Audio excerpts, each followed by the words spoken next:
Imagine viver com uma paz inabalável, onde nada nem ninguém tenha o poder de te abalar, onde as críticas, as ofensas e os problemas deixem de roubar a sua calma. Parece impossível, não é? Mas os estoicos conseguiram. Enquanto o mundo reagia com ira e frustração, eles mantinham a serenidade. Não porque não sentissem emoções, mas porque aprenderam a dominá-las. Hoje vou te revelar como você pode fazer o mesmo. Se aplicar esses ensinamentos, nunca mais se irritará ou se incomodará com ninguém. Não porque o mundo tenha mudado, mas porque você terá mudado. Antes de começar, vá até os comentários e escreva: hoje começa minha melhor versão. Sou estoico. Com isso, você se compromete a tomar o controle da sua mente e viver com disciplina. Vamos começar. Número 1. A natureza destrutiva da ira. A ira é uma das emoções mais destrutivas que o ser humano pode experimentar. Não apenas prejudica aqueles ao nosso redor, mas também nos corrói por dentro, enfraquecendo nossa mente e nos arrastando para decisões das quais, cedo ou tarde, nos arrependeremos. Os estoicos a consideravam uma das maiores ameaças à virtude, pois quando a ira assume o controle, deixamos de ser racionais e nos tornamos escravos de nossos impulsos. Ela não é um sinal de força, mas de fraqueza. Uma prova de que perdemos o domínio sobre nós mesmos. A ira se assemelha a um fogo incontrolável. Começa com uma faísca, talvez uma palavra mal interpretada, uma ação que consideramos injusta ou um obstáculo inesperado.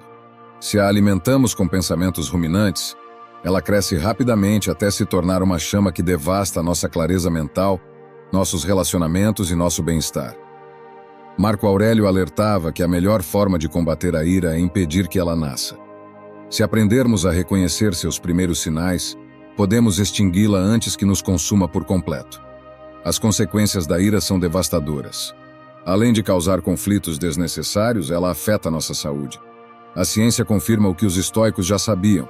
A ira eleva a pressão arterial, enfraquece o sistema imunológico e pode desencadear problemas cardiovasculares.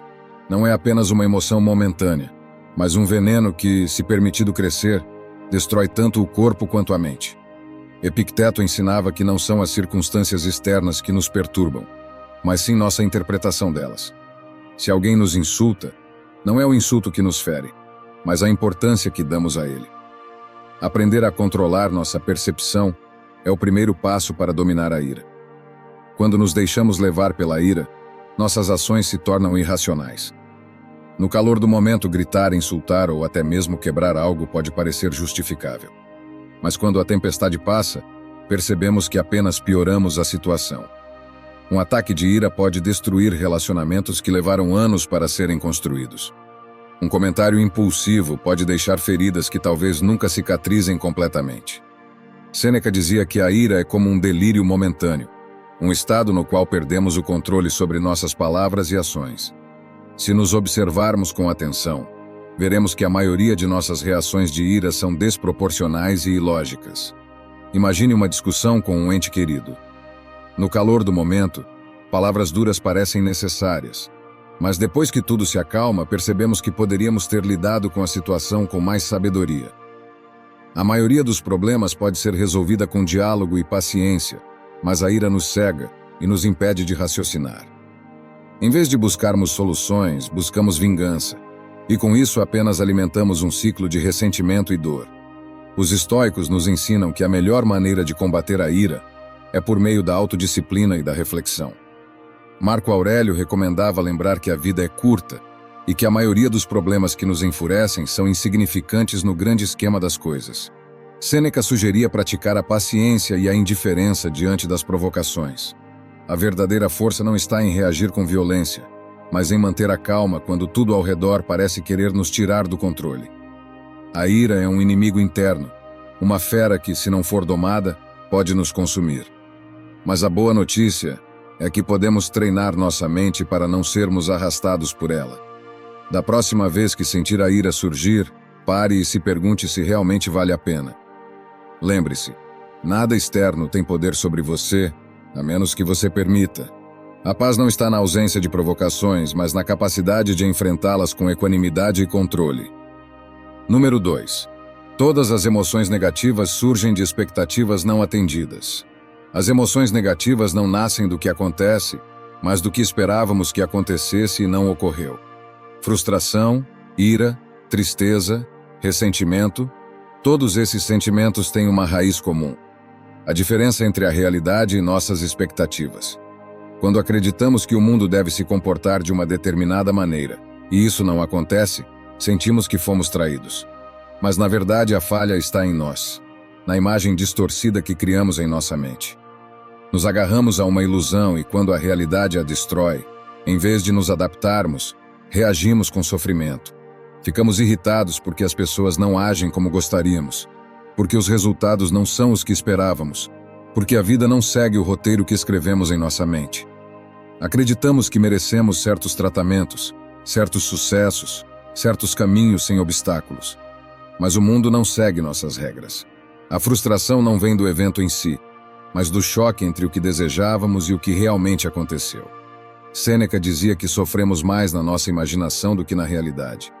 O que mais nos machuca não é o que acontece, mas a nossa interpretação dos fatos. Se aprendêssemos a aceitar os eventos sem resistência, evitaríamos grande parte do sofrimento desnecessário. Imagine alguém que acredita que seu parceiro jamais o trairá, porque assim deveria ser. Essa pessoa construiu uma expectativa baseada em sua própria visão do que é correto. Mas se a traição acontece, a dor não vem do ato em si, mas do contraste com a imagem idealizada que havia criado. Em vez de aceitar a realidade como ela é, luta contra ela em sua mente. E esse conflito interno se transforma em sofrimento.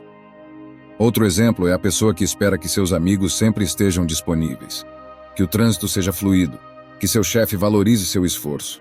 Quando algo disso não acontece, sente decepção e raiva, porque assumiu que o mundo deveria seguir suas regras. Os estoicos nos ensinam que a chave para a paz interior é eliminar as expectativas irreais. Isso não significa resignação, mas sim compreender que o mundo não nos deve nada. Não podemos controlar o comportamento dos outros nem os eventos externos, apenas a nossa reação a eles. Epicteto dizia que devemos aceitar o que acontece como se o tivéssemos escolhido, porque resistir à realidade só gera sofrimento. Se deixamos de esperar que as pessoas nos tratem de determinada forma, se aceitamos que podem falhar conosco e que a vida não segue um caminho previsível, eliminamos grande parte do estresse e da frustração.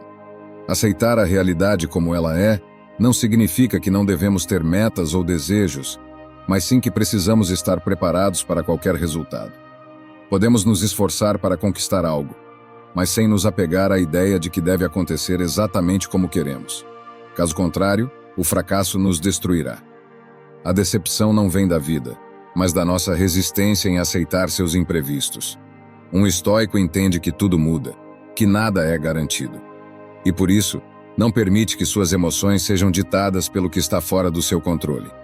Se eliminamos expectativas rígidas, paramos de exigir que o mundo se adapte às nossas crenças. Em vez de nos frustrarmos quando algo dá errado, nos perguntamos: o que posso aprender com isso? Em vez de nos sentirmos traídos, entendemos que as pessoas agem de acordo com sua própria natureza, e não com a que imaginamos para elas. A paz está na flexibilidade, na capacidade de aceitar o que vem sem resistência. A felicidade não está em fazer com que tudo se encaixe em nossas expectativas, mas em aprender a fluir com a realidade sem que ela nos roube a tranquilidade. Número 3. A ira é um reflexo do ego. A ira nada mais é do que um reflexo do ego ferido. Quando sentimos que alguém nos desrespeita, nos trata injustamente ou não reconhece nosso valor, reagimos com raiva porque sentimos nossa identidade ameaçada. Acreditamos que merecemos um tratamento diferente, que os outros devem nos enxergar como nós nos vemos e, quando isso não acontece, sentimos que algo sagrado dentro de nós foi violado. Mas a verdade é que a ira não surge do que os outros fazem, e sim da nossa interpretação das suas ações. É o nosso ego que exige reconhecimento, que se ofende, que precisa defender sua imagem. Se esse ego não fosse tão inflado, se não levássemos as coisas para o lado pessoal, a ira perderia o poder sobre nós. Quando alguém nos fala com grosseria, nossa primeira reação é pensar que está nos atacando. Mas e se essa pessoa simplesmente estiver tendo um dia ruim? E se suas palavras não tiverem nada a ver conosco, mas sim com seu próprio caos interno? A realidade é que, na maioria das vezes, as ações dos outros não são um reflexo de nós, mas deles mesmos. No entanto, o ego nos faz acreditar que tudo gira em torno de nós. Dizemos: ele me desrespeitou, me fez passar vergonha, não me valorizou. Mas o que aconteceria se deixássemos de nos ver como o centro de cada situação? Se entendêssemos que o comportamento dos outros é um reflexo deles, não nosso? Poderíamos nos libertar da ira. Marco Aurélio nos lembrava que não é o que acontece que nos perturba, mas a nossa opinião sobre o que acontece. Se alguém nos insulta, o insulto em si não tem poder, a menos que nós lhe demos significado. Podemos decidir ignorá-lo, enxergá-lo como um reflexo da outra pessoa e seguir em frente sem permitir que isso afete nossa paz. Mas o ego quer lutar, quer se defender, quer provar que está certo. E nesse desejo de proteger nossa imagem, caímos na armadilha da ira, perdemos o controle e agimos impulsivamente. Mas se o insulto de alguém não muda quem somos, se sua atitude não nos define, por que permitir que nos arraste para um estado de descontrole? Um exemplo claro acontece no trânsito. Quando alguém nos fecha o caminho, nosso ego nos diz que é um desrespeito, que precisamos reagir, que não podemos permitir que nos tratem assim. Mas e se o outro motorista nem pensou em nós? Se ele apenas está preso em seu próprio mundo? Ainda assim, nosso ego transforma a situação em algo pessoal. E com isso, a ira domina nossa mente. Se em vez de reagirmos, simplesmente aceitássemos o que acontece como um fato neutro, evitaríamos esse sofrimento. O mesmo vale para qualquer outro contexto, no trabalho, nos relacionamentos, na vida cotidiana. Nossa reação não é causada pelos eventos em si, mas pela história que contamos a nós mesmos sobre eles. Os estoicos nos ensinam que a chave para controlar a ira é reconhecer o papel que o ego desempenha nela. Se fortalecermos nossa autoestima, se pararmos de buscar validação externa, se entendermos que nosso valor não depende de como os outros nos tratam, nos tornamos imunes às provocações. Sêneca dizia que a melhor vingança é não se parecer com quem nos fez mal. Se alguém nos trata mal e respondemos com ira, estamos deixando que nos controle. Mas se mantemos a calma, se escolhemos não entrar no jogo dessa pessoa, demonstramos uma verdadeira força. A ira é um reflexo de um ego que ainda não aprendeu a se desapegar da opinião alheia. Mas, quando entendemos que os outros não têm o poder de nos definir, que suas palavras e ações dizem mais sobre eles do que sobre nós, nos libertamos. Isso não significa aceitar abusos ou permanecer em silêncio diante do que é injusto, mas significa aprender a reagir com inteligência e não com emoção. A paz interior não vem de controlar os outros, mas de controlar nossa reação a eles. Quando o ego deixa de ser o centro de nossa existência, a ira perde seu domínio sobre nós. Número 4. O perdão nos liberta da ira. A ira é um fardo pesado que muitas vezes carregamos sem perceber. Nos agarramos ao ressentimento porque acreditamos que, ao fazê-lo, estamos punindo quem nos fez mal. Mas na realidade, o único punido somos nós. A ira consome nossa paz, nos aprisiona mentalmente e nos impede de seguir em frente. O perdão, por outro lado, é a chave que abre essa cela. Ele não significa justificar o que nos fizeram nem esquecer de forma ingênua, mas sim nos libertar da necessidade de continuar sofrendo por algo que já passou. Perdoar não é um presente para a outra pessoa. É um ato de amor próprio, um passo essencial para recuperar nossa tranquilidade. Quando nos apegamos à ira, revivemos repetidamente a dor. Nossa mente se torna um campo de batalha onde o passado continua presente, onde seguimos alimentando o que nos machucou. Mas para que carregar esse peso?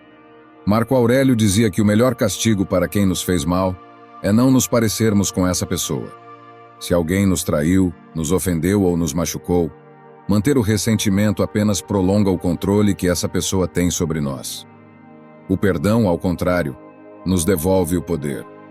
Nos permite soltar o peso e seguir em frente, sem que o passado nos defina. O ressentimento é uma armadilha do ego. Ele nos faz acreditar que, se perdoarmos, estaremos demonstrando fraqueza. Mas a verdade é o oposto. A verdadeira força está em quem domina suas emoções, em quem escolhe soltar aquilo que o machuca, em vez de se apegar a isso. Sêneca ensinava que não devemos permitir que a ira dite nossas ações, pois, quando agimos com raiva, deixamos de ser donos de nós mesmos. Se alguém nos fere e respondemos com rancor, estamos dando a essa pessoa poder sobre nossa paz. Mas, se escolhemos perdoar, recuperamos o controle da nossa mente e do nosso bem-estar. Imagine alguém que foi traído por um amigo próximo. A reação natural é a ira, a decepção, o desejo de vingança. Mas por quanto tempo esse sentimento pode ser sustentado antes de se tornar um fardo? O ressentimento não afeta o traidor, afeta quem o carrega. Cada vez que essa pessoa pensa na traição, revive a dor. Mas se decide perdoar, se aceita que o que aconteceu não pode ser mudado e que o passado não deve definir o presente, ela encontra liberdade. Perdoar não significa voltar a confiar em quem nos traiu. Significa deixar de permitir que essa traição continue nos afetando. O perdão é uma escolha consciente. Não acontece da noite para o dia e nem sempre é fácil, mas é o caminho para a paz interior. Epicteto nos lembrava que não temos controle sobre o que os outros fazem, apenas sobre a nossa reação. Se alguém nos insulta, não é o insulto em si que nos fere, mas a importância que damos a ele. Ao perdoar, deixamos de dar essa importância. Entendemos que cada pessoa age de acordo com seu próprio nível de consciência e que seu comportamento reflete seu mundo interno, não o nosso. Isso não significa permitir abusos nem aceitar injustiças, mas aprender a soltar o ressentimento que nos impede de viver em paz. Quando perdoamos, não libertamos o outro, libertamos a nós mesmos. Deixamos de carregar um peso desnecessário.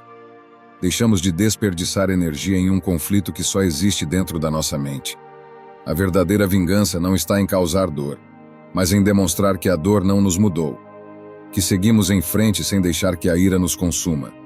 A paz não está em esperar que os outros se arrependam, mas em decidir que nossa felicidade não depende do comportamento deles.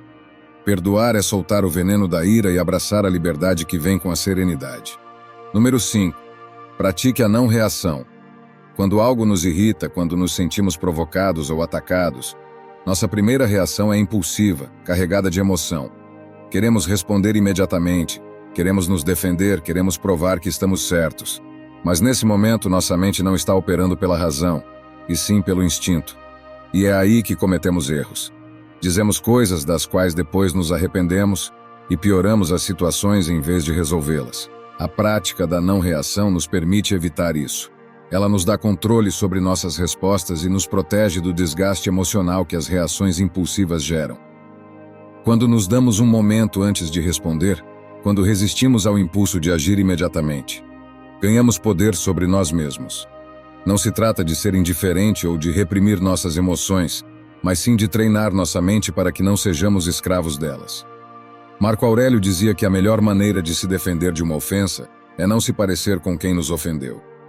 Se alguém te insulta ou te critica com dureza, reagir com raiva é cair no jogo dessa pessoa. É permitir que tenha poder sobre você. Mas, se você mantém a calma e escolhe não responder no momento, demonstra que tem controle e que sua paz não depende da atitude dos outros. Na vida cotidiana, as oportunidades para praticar a não reação são constantes. Um colega de trabalho faz um comentário desagradável. Um motorista agressivo corta o seu caminho no trânsito. Um familiar insiste em discutir. Em cada um desses momentos, a decisão está em suas mãos. Reagir de imediato e alimentar o conflito ou dar um passo atrás, observar a situação com distanciamento e responder com inteligência.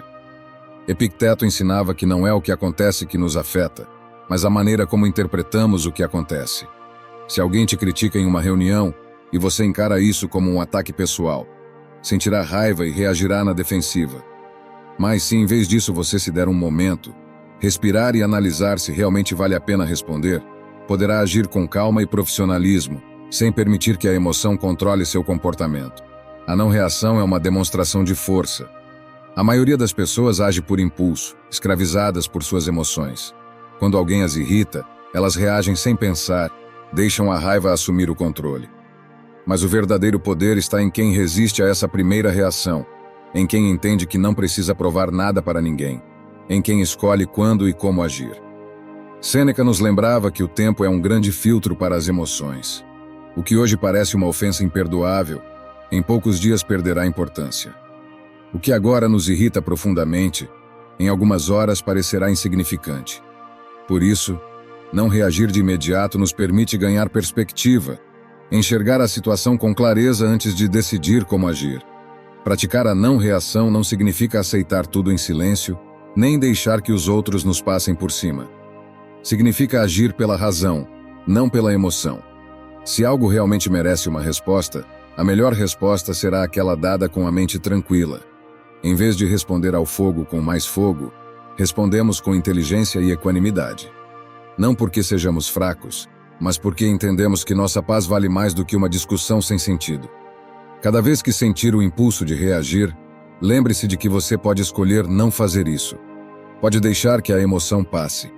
Pode observá-la sem se deixar arrastar por ela. E quando fizer isso, perceberá algo incrível.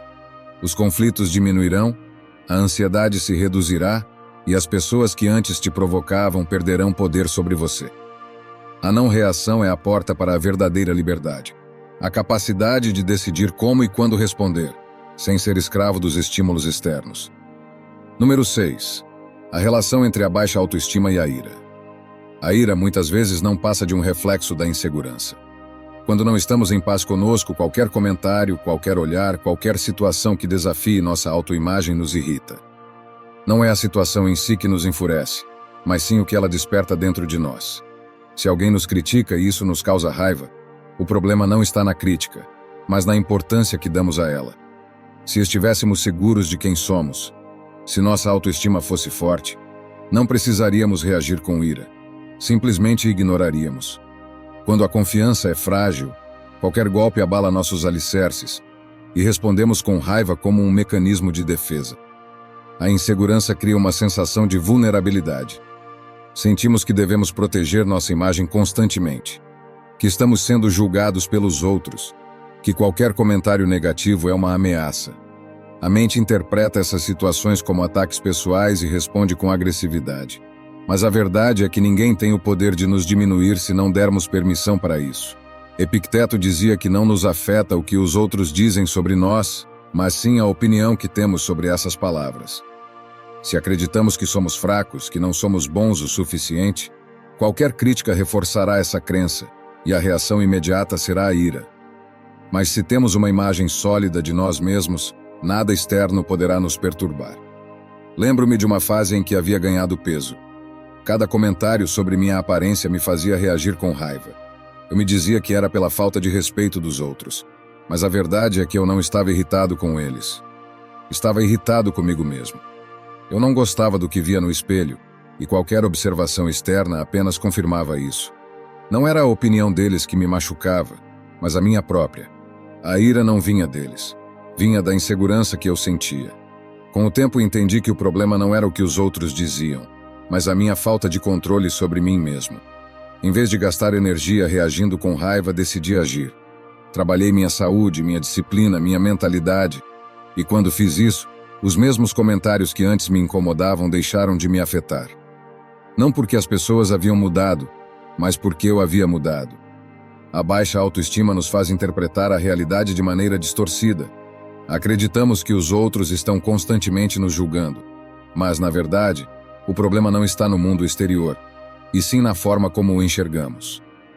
Marco Aurélio nos lembrava que se algo externo nos perturba, o problema não está na coisa em si, mas no nosso julgamento sobre ela. Se alguém te diz algo que te ofende, pergunte-se: por que isso me afeta? É porque no fundo temo que seja verdade? É porque tenho dúvidas sobre mim mesmo? Na maioria das vezes a resposta é sim. A ira é uma reação defensiva à insegurança. Quando fortalecemos nossa autoestima, a ira perde seu poder sobre nós. Tornamo-nos menos reativos, mais serenos, mais focados no que realmente importa. Não precisamos provar nada para ninguém porque já sabemos quem somos. A opinião dos outros deixa de ser uma ameaça, porque nosso valor não depende da aprovação deles. Os estoicos nos ensinam que a verdadeira força não está em impor nossa vontade aos outros, mas sim em governarmos a nós mesmos. A ira é um sinal de que algo dentro de nós ainda não está resolvido. Em vez de reagirmos impulsivamente, podemos usar esses momentos como indicações do que ainda precisamos trabalhar em nós mesmos. Cada vez que sentir raiva por um comentário ou situação, pare por um momento. Pergunte-se se realmente é o comentário que te incomoda, ou se há algo mais profundo por trás disso. Use a ira como um espelho para enxergar os aspectos de si mesmo que ainda precisam ser fortalecidos. Quando você melhora sua autoestima, quando assume a responsabilidade por sua vida, a ira se torna desnecessária. Já não há insegurança a ser protegida. Já não há medo a ser escondido. Só resta a calma de alguém que se conhece, que se aceita e que não precisa reagir ao que não o define. Número 7. A importância de viver com propósito. Quando você não tem um propósito claro, a vida parece vazia, caótica, sem direção. Você acorda todos os dias sem uma razão real para seguir em frente, sem algo que te motive além da rotina. E essa sensação de vazio gera frustração. A falta de propósito torna as pessoas irritáveis, reativas, sempre na defensiva.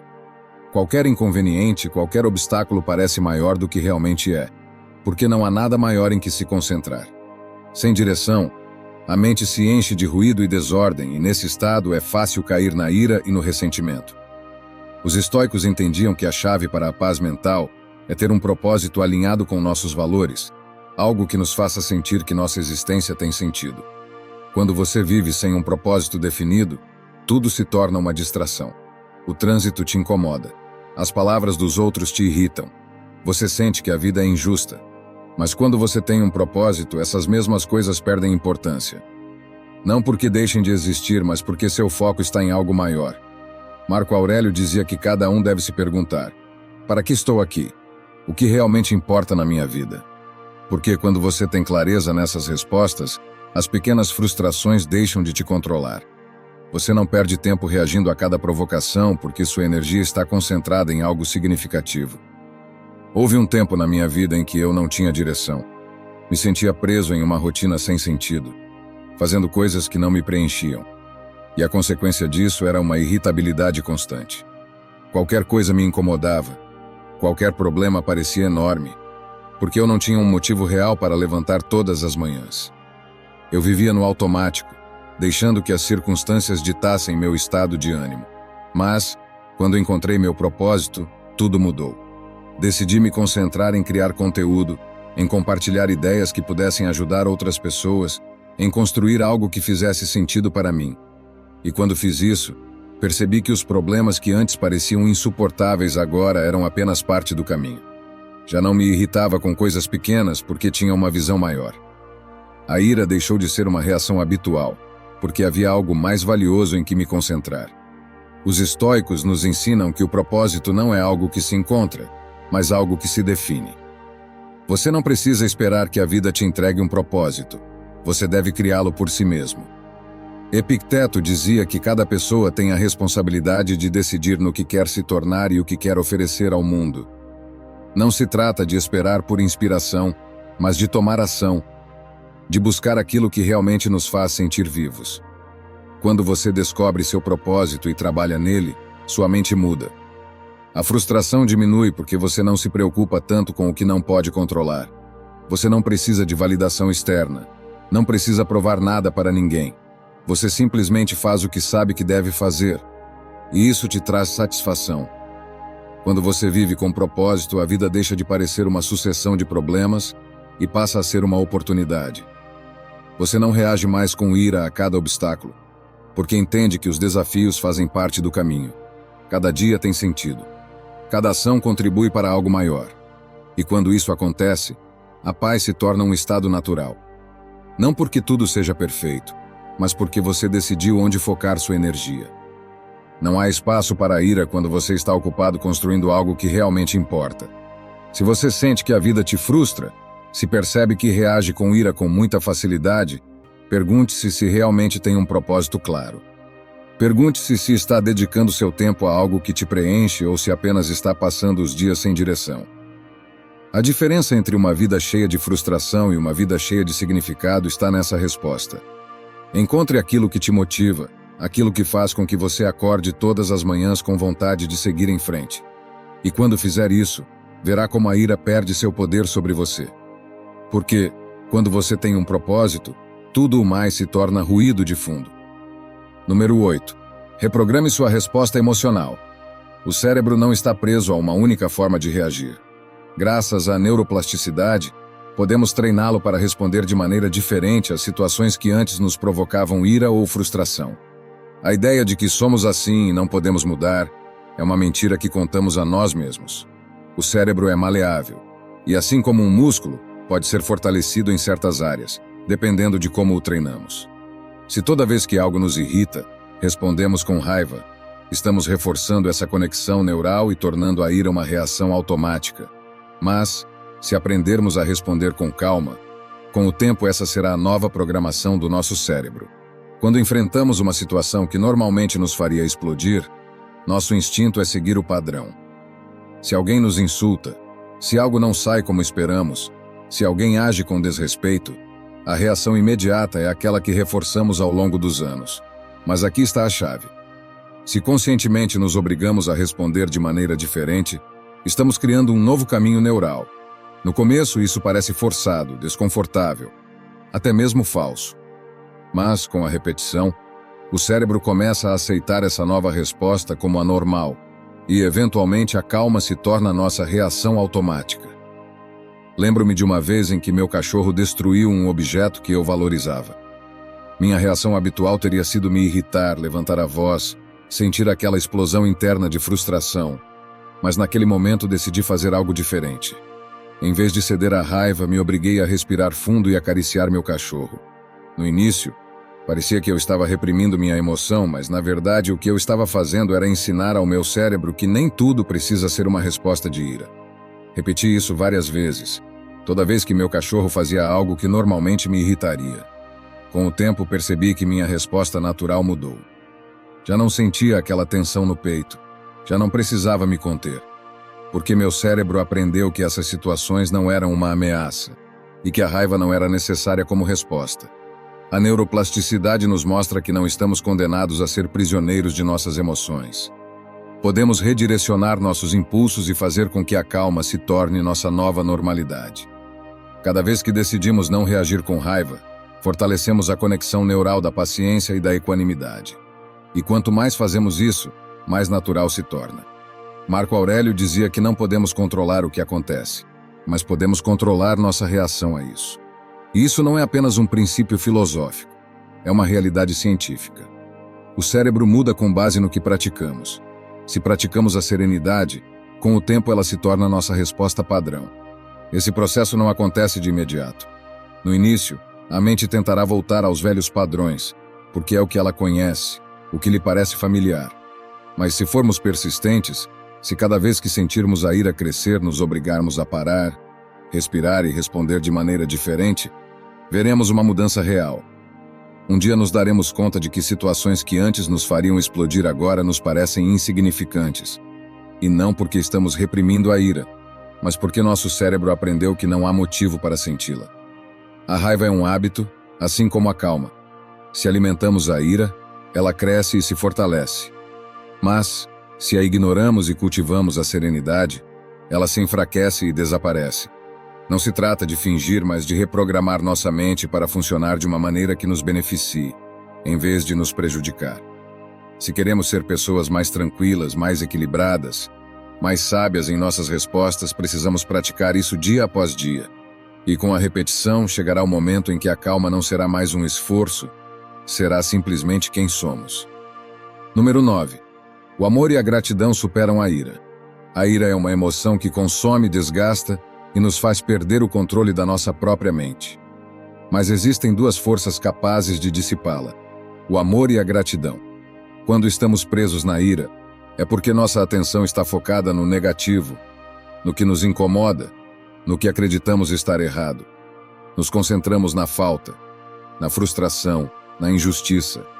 Mas, se em vez disso direcionamos nossa mente para o que amamos e para o que agradecemos, a ira perde seu poder. Não porque os problemas desapareçam, mas porque deixamos de dar a eles a energia necessária para continuar nos afetando. O amor nos conecta com o que realmente importa. Se estamos com raiva de alguém, podemos nos perguntar: prefiro ganhar essa discussão ou prefiro manter essa relação? Quando amamos alguém, a necessidade de provar que estamos certos se torna secundária. A ira é egoísta. Ela busca vingança, busca provar um ponto. Mas o amor busca compreender, busca construir, busca unir. Muitas vezes nos deixamos levar pela raiva em situações triviais. Reagimos sem pensar e acabamos machucando as pessoas que mais amamos. Mas, se nesses momentos nos lembramos do que sentimos por elas, se tomamos um instante para nos conectar com o amor em vez da raiva, nossa resposta muda. A gratidão também é um antídoto poderoso. Quando estamos gratos, não há espaço para a ira. Não podemos sentir ressentimento e gratidão ao mesmo tempo. Se algo nos incomoda, podemos parar e fazer um exercício simples. Pensar em 3 coisas pelas quais somos gratos naquele momento. Talvez seja nossa saúde, uma pessoa especial em nossa vida, a oportunidade de aprender com a situação. Esse simples ato muda a direção dos nossos pensamentos, nos tira do estado reativo e nos devolve o controle. Marco Aurélio escrevia em suas meditações sobre a importância de lembrar a fugacidade da vida. Se hoje fosse o último dia com alguém que você ama, você realmente perderia tempo sentindo raiva dessa pessoa? A gratidão nos lembra que cada momento é valioso e que a ira é um desperdício do nosso tempo e energia. Há algum tempo decidi fazer um pequeno experimento comigo mesmo. Cada vez que sentia raiva ou frustração, em vez de reagir como normalmente faria, me obrigava a pensar em algo pelo qual estivesse grato naquele instante. No começo parecia forçado, como se eu estivesse ignorando a realidade. Mas com o tempo, percebi que minha mente começou a fazer isso automaticamente. Um dia alguém me falou com desprezo, e em vez de me sentir irritado, o primeiro pensamento que tive foi: estou grato por ter saúde e poder continuar avançando. Esse pensamento me permitiu responder com calma, sem alimentar o conflito. Não porque a outra pessoa merecesse, mas porque eu merecia manter minha paz. Os estoicos entendiam que nossas emoções não são resultado do que acontece ao nosso redor, mas do que decidimos pensar sobre o que acontece. Se nos concentramos na injustiça, na falta, no que nos irrita, a ira cresce. Mas se em vez disso focamos no que temos, no que amamos, no que agradecemos, a ira se dissolve. Não é um truque mental, é uma forma de treinar nossa mente para enxergar a realidade de uma perspectiva mais elevada. Epicteto dizia que o segredo da felicidade não está em ter mais, mas em desejar menos. Quando cultivamos a gratidão, percebemos que já temos o suficiente, que não precisamos reagir com ira, porque a vida continua sendo boa apesar dos pequenos contratempos. Não podemos evitar momentos de tensão, nem controlar como os outros agem, mas podemos decidir quais emoções queremos alimentar dentro de nós. Se escolhemos o amor e a gratidão, a ira não encontrará espaço para crescer. Quando amamos, compreendemos. Quando agradecemos, soltamos. E nessa prática diária, pouco a pouco, nos tornamos pessoas mais serenas, mais centradas e menos propensas a reagir com raiva. Não porque o mundo tenha mudado, mas porque aprendemos a vê-lo de uma maneira diferente. Número 10. Estabelecer limites saudáveis. Se você não estabelece limites, permite que os outros decidam como vão te tratar. Não se trata de ser conflitivo nem de rejeitar os outros, mas de definir até onde vão sua paciência, seu tempo e sua energia. Quando você não coloca limites claros, passa a mensagem de que está tudo bem te desrespeitarem, te interromperem constantemente, não valorizarem seu tempo. E quando isso acontece, a frustração cresce, a ira se acumula e você acaba emocionalmente esgotado. Mas a responsabilidade de colocar esses limites não é dos outros, é sua. Só você pode decidir o que permite e o que não permite. Muitas vezes toleramos certas condutas por medo de parecer egoístas ou desagradáveis. Temos dificuldade em dizer, não porque tememos que a outra pessoa se ofenda ou nos rejeite. Mas o verdadeiro problema não é dizer não, é não dizê-lo quando é necessário. Se alguém te interrompe constantemente no trabalho, se um amigo só te procura quando precisa de algo, se um familiar te critica sem motivo, será que realmente é sua responsabilidade aceitar isso? Sêneca dizia que não podemos controlar como os outros agem, mas podemos controlar como nos posicionamos diante deles.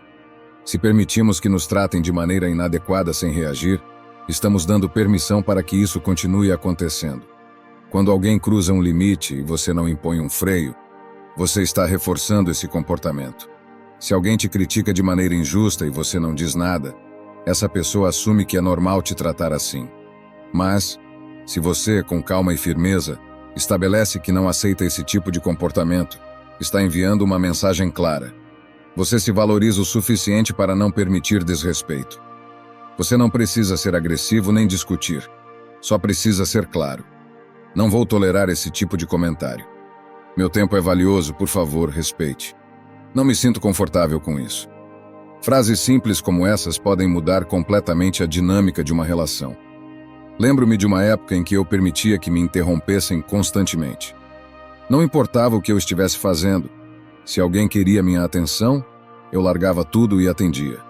No início, achei que isso me tornava uma boa pessoa. Mas com o tempo, percebi que eu estava apenas permitindo que as necessidades dos outros fossem mais importantes do que as minhas. Me sentia frustrado, esgotado. Mas a culpa não era dos outros. Eu nunca coloquei um limite. Um dia decidi mudar isso. Quando alguém me interrompia, eu simplesmente dizia: "Estou ocupado agora, falamos mais tarde." No começo foi difícil, mas pouco a pouco os outros entenderam que meu tempo também era importante. E o mais surpreendente, não perdi nenhuma relação importante. Pelo contrário, comecei a me sentir mais respeitado. Os estoicos entendiam que colocar limites não é um ato de rejeição, mas de autorrespeito. Epicteto dizia que devemos decidir o que está sob nosso controle e o que não está. Não podemos evitar que alguém tente ultrapassar nossos limites, mas podemos decidir como reagimos. Se sempre que alguém te trata mal, você permite isso em silêncio, não está sendo virtuoso. Está abandonando sua responsabilidade de proteger seu bem-estar. Dizer não é um ato de coragem, não porque seja fácil, mas porque demonstra que você se conhece e se respeita. Estabelecer limites não significa afastar as pessoas. Muito pelo contrário. Significa criar relações mais saudáveis, onde ambos sabem o que esperar e o que é aceitável. Muitas vezes as pessoas nem percebem que estão ultrapassando um limite até que alguém as avise. Você não pode esperar que os outros adivinhem o que te incomoda. Precisa comunicar isso. E se mesmo depois disso não houver respeito, então você precisa se perguntar se essa pessoa realmente deve continuar fazendo parte da sua vida. Cada vez que você escolhe não estabelecer um limite por medo do conflito, você está escolhendo o conflito interno no lugar do externo. Está escolhendo a sua própria insatisfação só para evitar uma conversa difícil. Mas evitar o problema não o resolve. Aprender a dizer não sem culpa é uma das habilidades mais valiosas que você pode desenvolver. Não porque isso te torna mais forte diante dos outros, mas porque te torna mais forte dentro de você. Colocar limites não é para controlar os outros. É para proteger sua paz e viver com dignidade. Número 11. Nem tudo merece sua atenção. Todos os dias enfrentamos provocações, comentários desnecessários, problemas insignificantes que tentam nos arrastar para o caos. Mas a realidade é que a maioria dessas coisas não tem importância real. Nos desgastamos emocionalmente reagindo ao trivial, ao que amanhã será irrelevante. Vivemos em um mundo onde todos opinam, onde as críticas são constantes, onde problemas menores podem parecer grandes se não aprendermos a filtrar o que realmente importa. A chave para manter a paz mental é entender que nem tudo o que acontece ao nosso redor merece nossa energia. Cada vez que algo te incomodar, pare um momento e pergunte-se: isso realmente importa? Daqui a um mês, um ano, eu sequer vou lembrar disso? Na maioria das vezes, a resposta será não. Mesmo assim, nos deixamos levar pela emoção do momento. Sentimos a necessidade de responder, de nos defender, de reagir. Mas, quando observamos as coisas sob a perspectiva da vida como um todo, percebemos que muitas delas são apenas distrações. Marco Aurélio dizia que a tranquilidade vem quando aprendemos a ignorar o que não nos diz respeito. Se alguém te insulta na rua, isso realmente muda algo na sua vida? Se um desconhecido te critica nas redes sociais, isso tem algum impacto real sobre quem você é? Gastar energia com cada pequena provocação só nos afasta do que realmente importa. Imagine que alguém faz um comentário grosseiro sobre você. O impulso imediato é responder, se defender, provar que está certo. Mas o que você ganha com isso?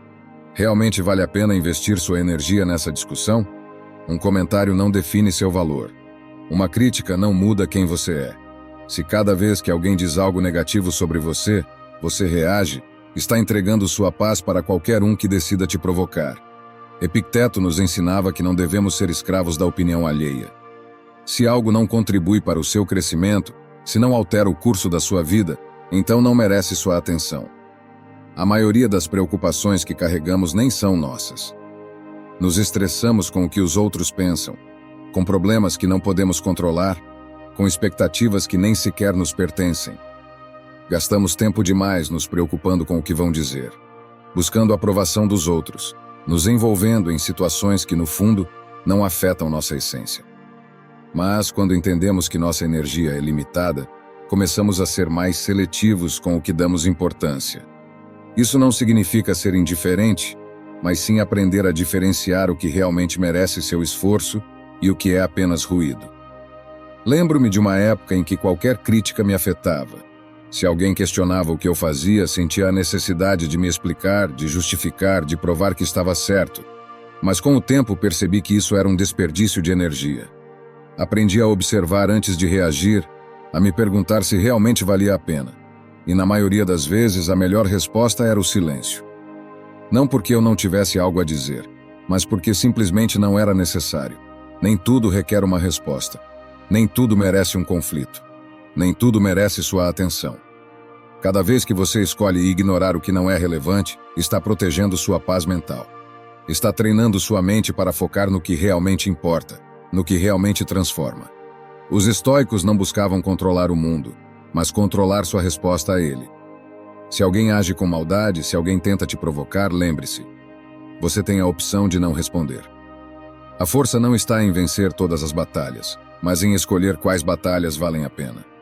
Quando você filtra o que realmente importa, percebe que muitas das suas preocupações simplesmente desaparecem. A energia que antes era desperdiçada em discussões inúteis agora pode ser usada para construir, aprender, melhorar. Você não pode impedir que as pessoas te critiquem. Você não pode controlar o que os outros dizem ou fazem. Mas pode decidir se vale a pena permitir que isso afete seu estado mental. No fim, a verdadeira liberdade não é fazer o que quiser, mas não ser dominado pelo que não importa. Número 12. A importância de separar os fatos das crenças. Muitas vezes sofremos não pelo que realmente acontece, mas pelo que acreditamos que aquilo significa. Vivemos presos em interpretações, em histórias que contamos a nós mesmos sobre quem somos e sobre os outros. Mas a maioria dessas histórias não são fatos, são apenas crenças que aceitamos sem questionar. E essas crenças podem ser o maior obstáculo para nossa paz mental. Os estoicos nos ensinavam que a chave para a tranquilidade é aprender a diferenciar o que é um fato do que é apenas nossa percepção sobre ele. Quando não fazemos essa distinção, nos enredamos em emoções desnecessárias. Reagimos com raiva, tristeza ou medo, sem perceber que estamos reagindo a algo que não é real. Se alguém nos chama de inúteis, não é o comentário que nos fere, mas a nossa decisão de acreditar nele. O fato objetivo é que uma pessoa disse algumas palavras, mas nossa mente transforma essas palavras em uma verdade absoluta. E se ele estiver certo? E se eu realmente for assim? E de repente uma simples opinião se torna um peso que carregamos por anos. Não paramos para questionar se isso é verdade. Simplesmente absorvemos. Epicteto nos alertava sobre isso. Ele dizia que não são os eventos que nos afetam, mas a interpretação que fazemos deles. Se alguém nos critica, podemos enxergar isso como uma oportunidade de melhorar ou como um ataque pessoal. A diferença entre essas duas respostas não está nos fatos, mas em nossas crenças. A mente humana é especialista em criar histórias.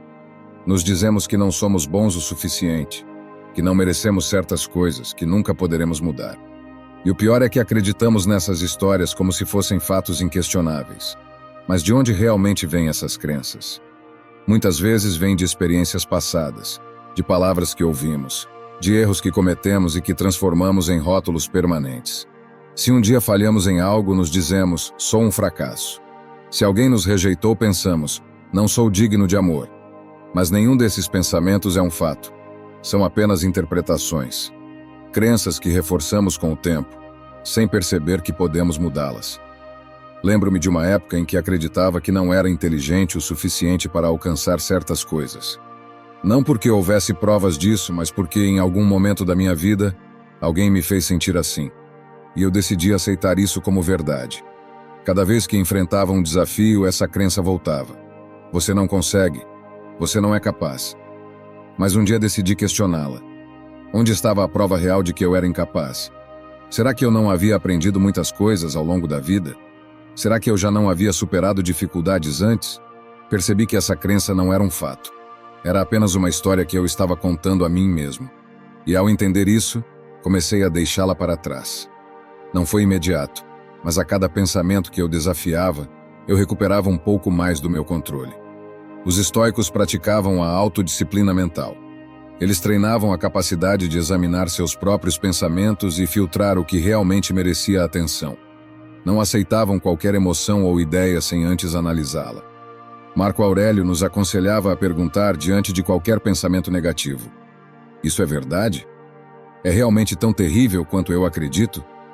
Na maioria das vezes, a resposta era não. Não somos tão limitados quanto pensamos. Não somos os rótulos que colocaram em nós. Não precisamos ser escravos de crenças que nos impedem de crescer. Mas, para nos libertarmos delas, primeiro precisamos reconhecer que não são fatos absolutos. Cada vez que sentir que uma crença está te limitando, questione-a. Pergunte-se se ela realmente é verdadeira, ou se você apenas a aceitou sem provas. Se puder substituí-la por uma versão mais realista, terá dado um passo enorme em direção à liberdade emocional. Separar os fatos das crenças é o caminho para deixar de ser prisioneiro da própria mente. É a forma de recuperar o controle, de parar de reagir no automático e começar a viver com clareza. Quando aprendemos a enxergar a realidade sem as distorções das nossas crenças, encontramos a paz que sempre esteve lá, esperando para ser descoberta. Número 13. Desenvolvendo uma autoimagem saudável. Sua autoimagem não pode depender da opinião dos outros. Se você vive através dos olhos do mundo, será prisioneiro da aprovação alheia. Um dia te elogiam e você se sente invencível. No dia seguinte te criticam e você desmorona. Essa instabilidade é resultado de construir seu valor em bases externas, em algo que você não pode controlar. Mas, quando sua percepção de si mesmo nasce do autoconhecimento e da aceitação, ninguém pode roubar sua paz. Os estoicos entendiam que a verdadeira força vem de olhar para dentro, de definir quem você é sem esperar validação externa. Só quando você deixa de depender do que os outros pensam pode começar a viver com verdadeira liberdade. O problema surge quando nossa autoimagem é formada por crenças impostas desde cedo. Absorvemos opiniões, rótulos e julgamentos sem nunca questioná-los. Se alguém nos diz que somos tímidos, aceitamos. Se nos chamam de fracassados, acreditamos. Mas quanto disso é realmente verdade? Quanto da nossa identidade foi construída sobre ideias que nunca analisamos? Marco Aurélio nos lembrava que devemos sempre nos perguntar se o que acreditamos sobre nós mesmos é verdade ou apenas uma história que contamos a nós mesmos. A chave está no autoconhecimento. Se observar sem filtros, sem ilusões, sem autoengano. Aceitar suas qualidades e também suas falhas. Não para se conformar, mas para ser honesto consigo mesmo. Se alguém te critica, sua reação automática pode ser se defender, se sentir magoado ou tentar provar que é o contrário. Mas e se, em vez disso, você parar e refletir? Se alguém diz que você é egoísta, em vez de reagir com raiva, você pode se perguntar: isso é verdade? Se a resposta for sim, então você tem uma oportunidade de melhorar. Se a resposta for não, então a crítica não tem peso e você pode deixá-la ir sem que te afete. Epicteto ensinava que não devemos nos preocupar com o que dizem sobre nós, mas sim com o que é verdade. Não é a crítica que nos machuca, mas a interpretação que fazemos dela. Se sua autoimagem for forte, as palavras dos outros perdem o poder. Por anos, me preocupei demais com a forma como os outros me viam. Me esforçava para me encaixar, para ser aceito, para atender às expectativas externas. Mas tudo isso me afastava de quem eu realmente era. Eu não tomava decisões baseadas no que queria, mas no que achava que precisava fazer para ser aprovado. E isso me deixava em uma luta constante, porque nunca era suficiente. Sempre havia alguém com uma opinião diferente. Sempre havia algo que eu precisava mudar para agradar a outra pessoa. Foi só quando entendi que nunca poderia controlar o que os outros pensam de mim que tudo mudou. Deixei de me esforçar para me encaixar e comecei a me perguntar: quem sou eu realmente? O que eu quero para mim? E nesse processo a necessidade de aprovação foi desaparecendo. A autoaceitação não é conformismo. Não significa se resignar e deixar de buscar crescimento. É apenas reconhecer seu próprio valor sem depender de fatores externos. Quando você aceita quem é, com suas forças e fraquezas, acertos e erros, se liberta do medo do julgamento. Você não precisa provar nada. Você não precisa demonstrar seu valor, porque você já o tem. E o mais poderoso é que, quando você para de buscar aprovação, se torna mais autêntico. As pessoas que realmente importam passam a te respeitar pelo que você é, não pelo que você tenta ser. A verdadeira liberdade emocional chega quando você deixa de viver em função dos outros e começa a viver em função da sua própria verdade. Isso não significa ignorar toda opinião externa, mas aprender a filtrar o que realmente merece sua atenção e o que não merece. Se você se conhece, se tem clareza sobre seus valores e seu propósito, as críticas deixam de ser uma ameaça. Você vive com confiança, com tranquilidade, sem a necessidade de impressionar ninguém. Não porque seja perfeito, mas porque não precisa mais que o mundo valide sua existência.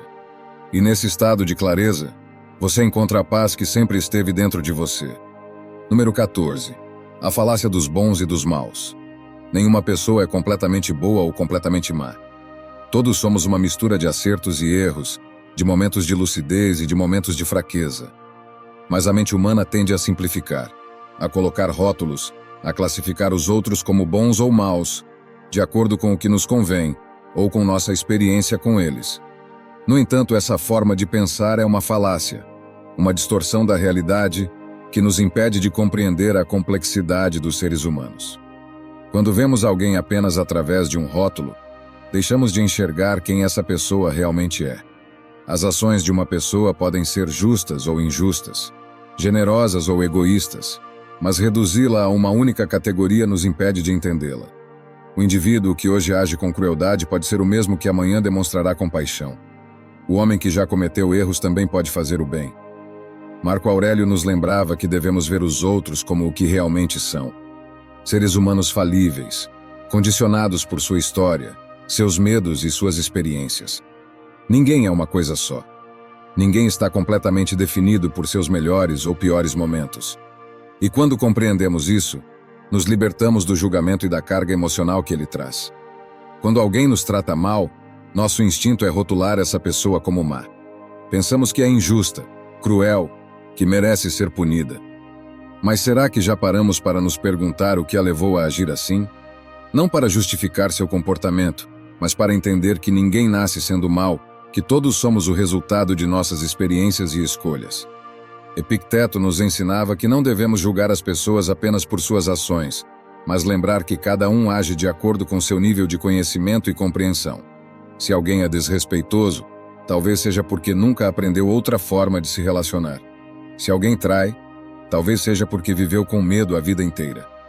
Isso não significa aceitar o mal, mas compreender que nem sempre é algo pessoal, que muitas vezes as pessoas agem movidas por sua própria confusão, não por um desejo consciente de prejudicar.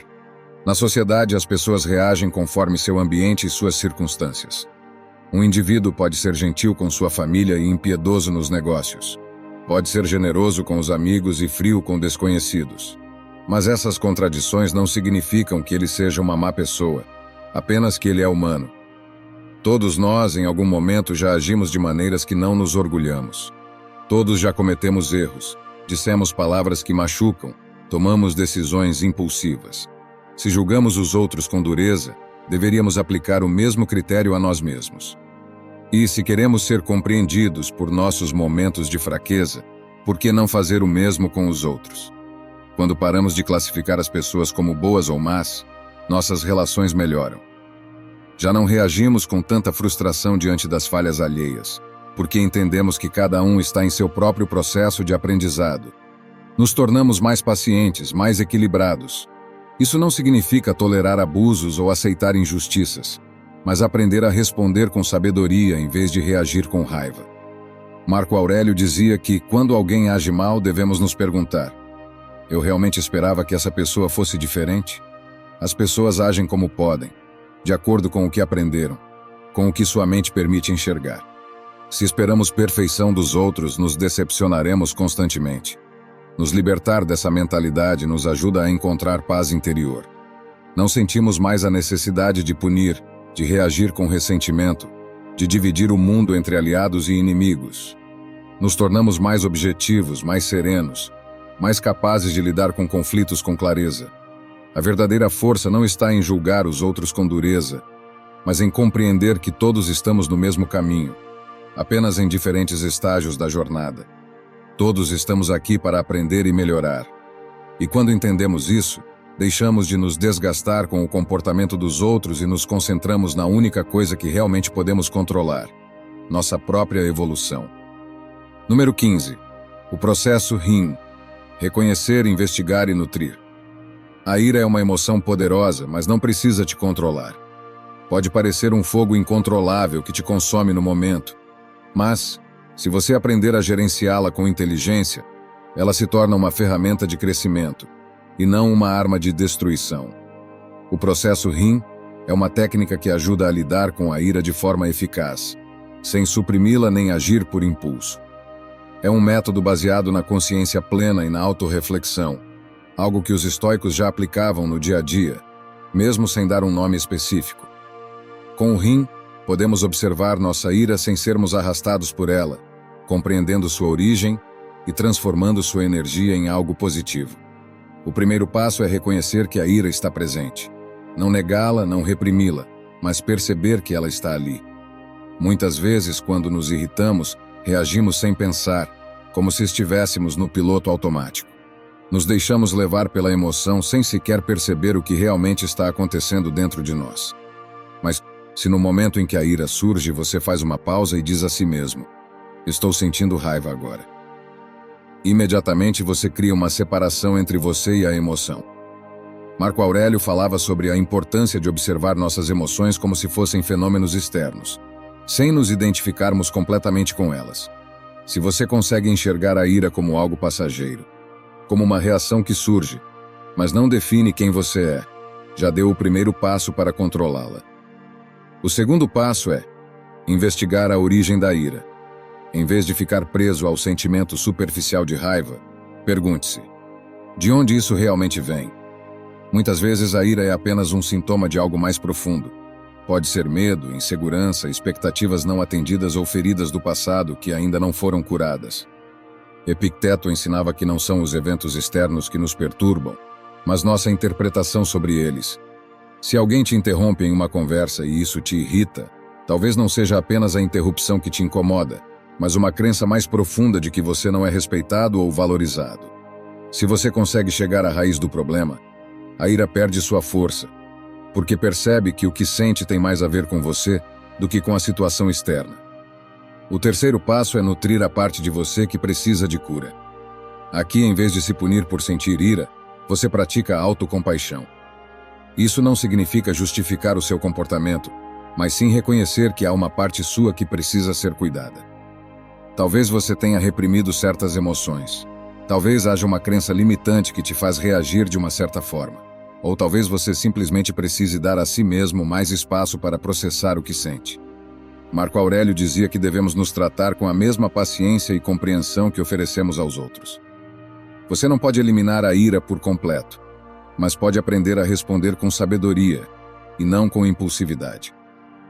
À medida que pratica esse processo, perceberá que a ira perde poder sobre você. Isso não significa que você nunca mais ficará com raiva, mas que, quando isso acontecer, saberá exatamente como lidar com ela sem destruir sua paz ou afetar suas relações. Você aprenderá que a ira é apenas uma emoção passageira, não uma ordem que você deve obedecer. Em vez de agir pela reação, agirá pela reflexão. E nesse espaço de consciência, encontrará a verdadeira liberdade emocional. Espero sinceramente que esta mensagem tenha sido útil. Quero parabenizá-lo sinceramente por ter chegado até aqui e ter concluído o vídeo. Isso significa que você deseja melhorar como pessoa. Se gostou do vídeo, deixe seu comentário. Se não sabe o que comentar, comente gratidão. Assim saberei que assistiu até o final. Se ainda não está inscrito no canal, o que está esperando? Inscreva-se agora e junte-se a nós. O estoicismo está cheio de ensinamentos como este, que são aplicáveis à nossa vida cotidiana. Portanto, encorajo você a continuar aprendendo sobre essa filosofia. Deixo aqui 2 vídeos repletos de sabedoria estoica para que você continue aprendendo. Até a próxima!